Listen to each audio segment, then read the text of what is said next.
How's it going today, guys? We're back with another video talking about my 2019 second generation Toyota Sequoia. This is our family hauler, my wife's daily driver. It's been an excellent vehicle for us, and I wanted to go through failures that we've had with this thing. And I'll preface that by saying failures meaning things that we've had to fix. Now, nothing has left us on the side of the road. Nothing has left us high and dry.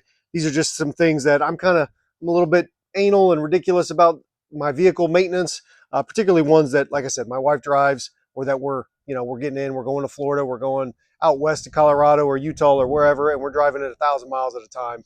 So I'm pretty anal about keeping up with everything. And so there's been a few quirks along the way of our ownership. So I want to talk about those things today. If you're new to the channel, I typically do Toyota video content.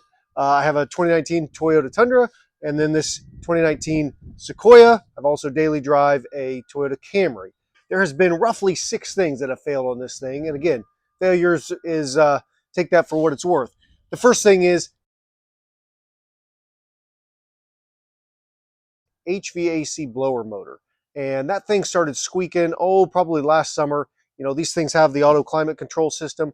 They do kick on and they stay on all the time. So this thing has, it started squeaking last summer, and it just, or whirling sound. It was really annoying. It didn't do it all the time. It was somewhat intermittent. They're known, I don't know if they're really known for going bad, but intermittently we had issues where it would squeak or hum or whatever, make odd noises. And we just, it got to the point where it was time to go ahead and replace it. Look, here's the old motor. I actually did save it. It still worked. There was nothing wrong with the output of it. It just squeaked. And there's a bearing in here. I haven't actually taken it apart. Maybe I would do that at some point. But there's a bearing in here that I guess just wears out and makes that squeaky noise. Don't pay attention to the water under here. I just kind of swept off the mat.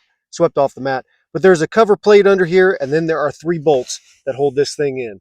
Super DIY friendly. I think it probably took me 20-30 minutes to get that thing swapped out. I did use a genuine Toyota replacement part. It was about $160. It wasn't a failure, but ultimately it was going to affect our usability of the vehicle, and we wanted to get it swapped out. So that's number 1. All right, guys, so the second thing I'll talk about is the rear shocks. Now, these things went out on me about 60,000 miles. I typically do a lot of towing, long interstate hauling, so I got a lot of tongue weight, and I noticed doing some routine maintenance, roughly call it 60,000 miles prior to a big trip. I noticed the shocks were leaking a little bit of oil.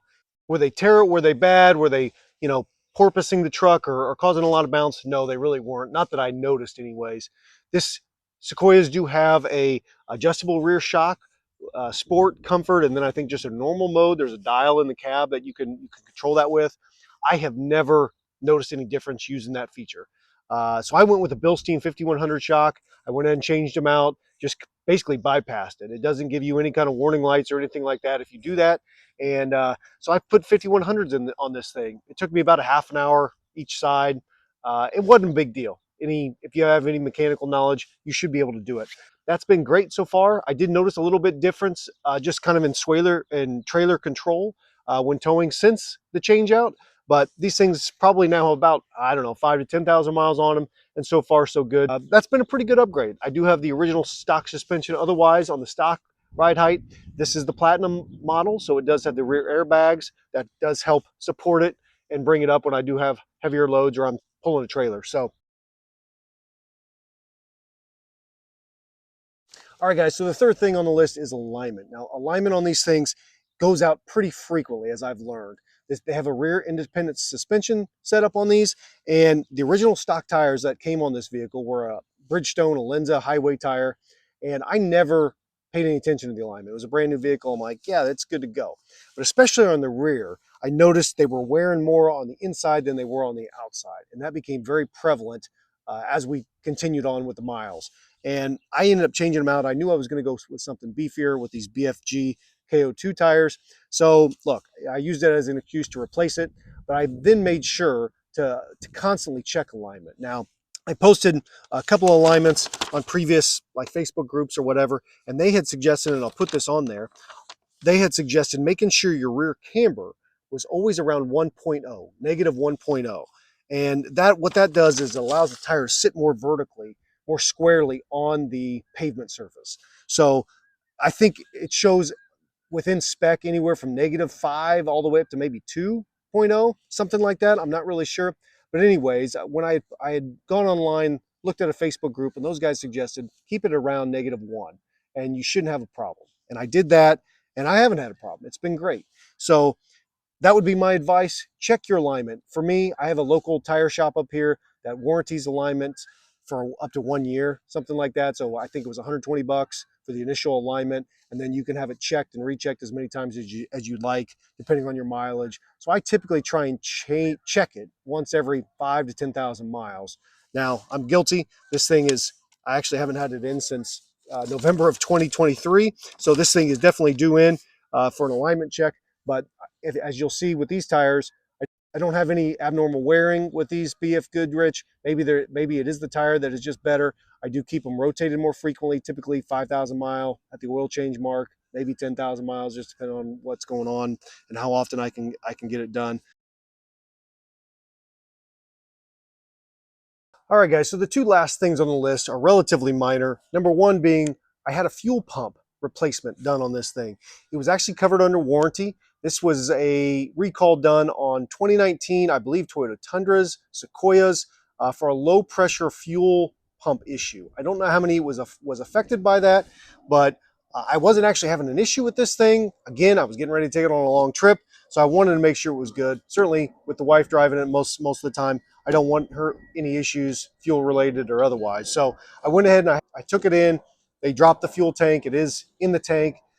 And I went back and I checked their work afterwards. I'm not a guy who honestly likes taking stuff to dealerships, or I like doing things myself just because I know it's done right. I don't have a great Toyota specialist mechanic up here or where I live other than the dealership. And, those are all hit and miss, as most of you might comment below. But we did have that done. It wasn't a big deal. It took them a day. They put me in a rental car. They changed everything out. They did a good job. No complaints. And we haven't had any issues with it since. Obviously, this thing doesn't get good gas mileage, so I can't say it really helped with anything with miles per gallon related or anything like that. The only real last thing that's recently been done, and I made a quick video on it, at least on my Tundra, was I did replace the battery in it. It had the original spec battery from factory. It lasted, call it 5-6 years. It was showing a little bit low on voltage, slower to start, that kind of stuff, especially in the colder weather that we've been having here in the last month or two. So I actually just replaced that probably a month ago. A couple other maintenance items might be talking about the brakes. These are actually original brakes, 80,000 miles. I get a little bit of warp of a shaking steering wheel when I'm coming to a stop under heavy braking. Not really anything that's been super noticeable yet. We do tow with it, as I mentioned. I have an aftermarket brake controller in here by Red Arc that I use, so that doesn't really affect us too much, but that'll be something I'm probably looking into in the next 10 to 20,000 miles, just depending on, how I feel like it's going. Interior has held up great. Exterior paint wise has held up great. I keep oil changes up to 5,000 miles. I have changed the transmission fluid and the differential four-wheel drive systems.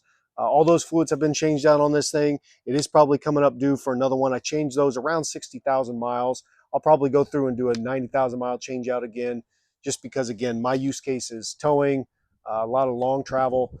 Really, with the towing is kind of where I kind of draw the line on, wanting to change, especially the transmission fluid and maybe that rear diff. Now, the front diff, that transfer case fluid at 60,000 miles looked fine, so I'm not sure that I'll go to too much trouble with that. Coolant, I did another video separate. I actually did it on my Tundra, but I did another video separate on the coolant change. There's test strips that you can use. I'll link in the description below for that video, but there are test strips you can buy to check kind of the acidity levels of your coolant so you know how frequently to change it. I think they say 100,000 miles or so.